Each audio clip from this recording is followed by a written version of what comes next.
Après la fin de la saison 2 de CTM en 1994, une saison 3 était prévue, mais ne verra jamais le jour. Il faudra attendre 5 ans en 1999 pour qu'une nouvelle série Sonic sorte. Et bah, c'est Sonic le Rebelle. Sonic le Rebelle, c'est vraiment pas fou. Et je pense que vous savez déjà pourquoi. Une histoire complètement nulle, des musiques pourries, et la série qui s'arrête en plein milieu avec un vieux cliffhanger. Il aura fallu attendre 4 ans de plus pour qu'une nouvelle série Sonic voie le jour. Sonic X est un dessin animé voire animé créé par la TMS Entertainment, ceux qui ont fait le film d'Austich et l'épisode Super Robotnik que je vous conseille de voir bien sûr. Donc Sonic X est une série qui a 3 saisons, sa diffusion s'est étalée sur une période de 2 ans en France et 17 ans au Japon. Non, je ne rigole pas, ce n'est pas une blague, au Japon la 3e saison a été seulement diffusée à partir de 2020. Mais il se passe quoi dans la série? Alors dans la série on nous raconte l'histoire de Sonic, je pense que vous le savez déjà, hein, qui a battu Robotnik sauf qu'il a fait n'importe quoi et que tout le monde a été projeté sur Terre. Super. Mais juste avant de continuer, il y aura quelques spoilers dans la vidéo, donc vraiment si vous n'avez pas vu la série, je vous conseille quand même d'aller la voir. Bien sûr, je vais pas non plus tout spoil, mais je spoil quand même des choses plutôt importantes. Du coup, je vous conseille d'aller d'abord voir la série, puis après regarder la vidéo. Donc, on reprend. Sur Terre, Sonic fait la course avec la police hein, et tombe dans une piscine. Donc on rappelle que Sonic il sait pas nager hein, surtout. Mais heureusement, un humain du nom de Chris, que tout le monde déteste, vient le sauver et l'invite à rester chez lui. Hein. Donc Chris il habite dans un immense manoir avec son grand-père et deux majordomes. Ses parents étant des grandes stars, c'est pour ça qu'il est aussi riche. Après, Sonic voit que ses amis ont été projetés aussi dans ce monde et décide de les sauver en commençant par Cream, puis Tails, et puis tous ses amis. Hein. Mais aussi, il n'y a pas que ses amis qui sont projetés dans ce monde, mais aussi Robotnik avec tous ces robots de merde. Donc Robotnik il sème le chaos dans toute la ville.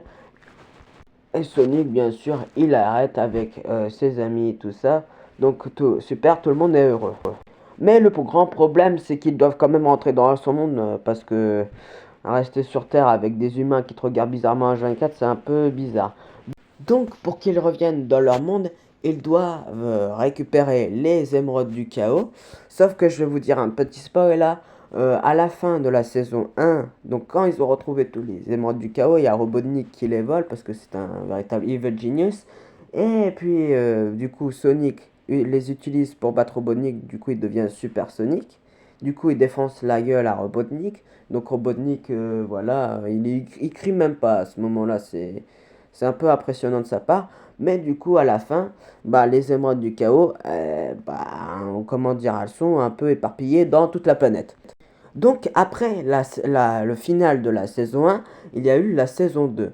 Donc, la saison 2, c'est plus des histoires qu'on connaît déjà parce que c'est des histoires reprises des jeux. Donc, on a des histoires de Sonic Adventure 1, Sonic Adventure 2 et Sonic Battle.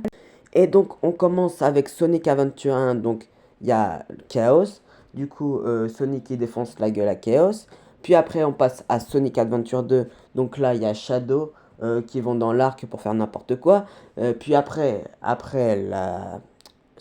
l'arc de Sonic Adventure 2, on a l'arc Sonic Battle. Donc, ils doivent faire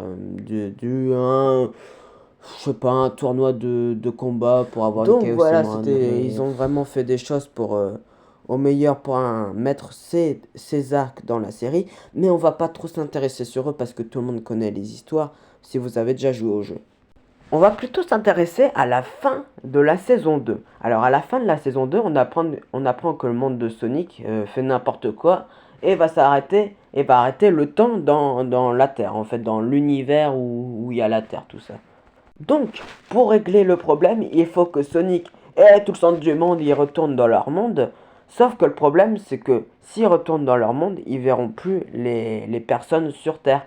Et ça, les gens ils s'en foutent un peu, ils sont un peu tristes, mais voilà. Mais il y en a un qui va bien pleurer, et ben c'est Chris. Donc lui, il veut pas perdre Sonic parce que c'est un de ses meilleurs amis, voire son meilleur ami. Et du coup, pour pas qu'il reparte dans son monde, qu'est-ce qu'il fait? Il coupe le téléporteur alors que Sonic allait dedans. Mais ça va. Un épisode plus tard, Sonic arrive à rentrer quand même dans son monde et il commence par faire quoi? Péter la tronche à Robotnik. Ça, on le connaît bien, hein. Maintenant, on va parler de la troisième saison qui est beaucoup plus sérieuse. Donc, dans cet arc, on apprend que les Metarex, des genres de robots géants, volent le cœur des planètes, ce qui fait disparaître toute la végétation de la planète, ou pire, qui crée des tsunamis ou des choses comme ça, vous voyez. Sauf qu'ils sont venus aller chercher le cœur de la planète Mobius, donc là où il y a Sonic et toute sa famille, hein. Mais heureusement, il y a un extraterrestre du nom de Cosmo qui s'écrase sur Mobius.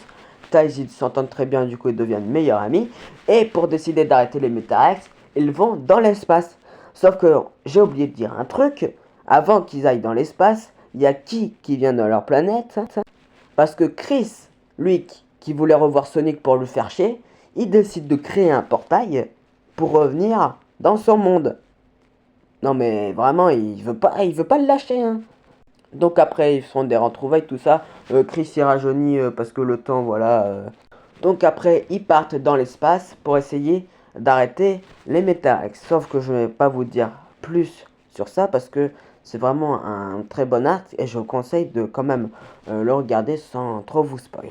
Donc on arrive sur la conclusion. Sonic X est-elle une bonne série?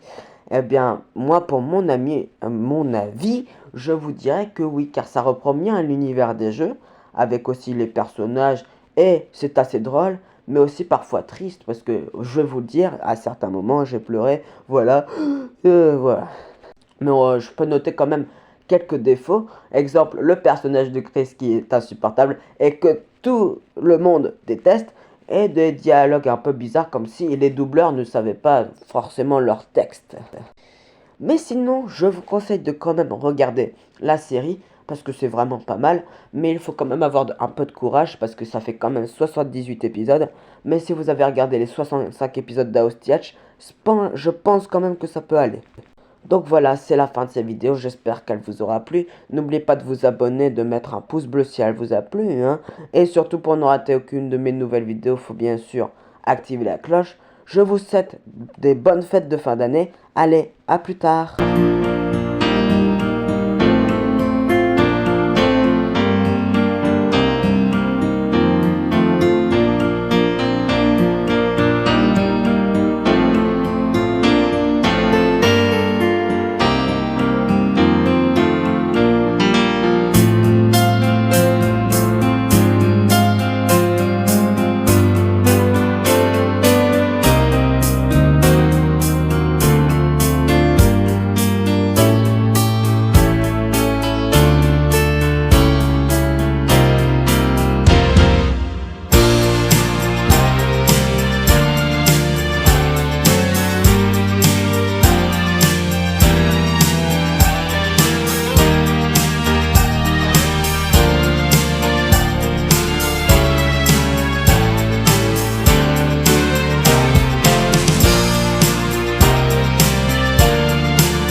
Il va falloir mettre tout mon génie du mal en œuvre pour créer les robots parfaits, capables de capturer ce hérisson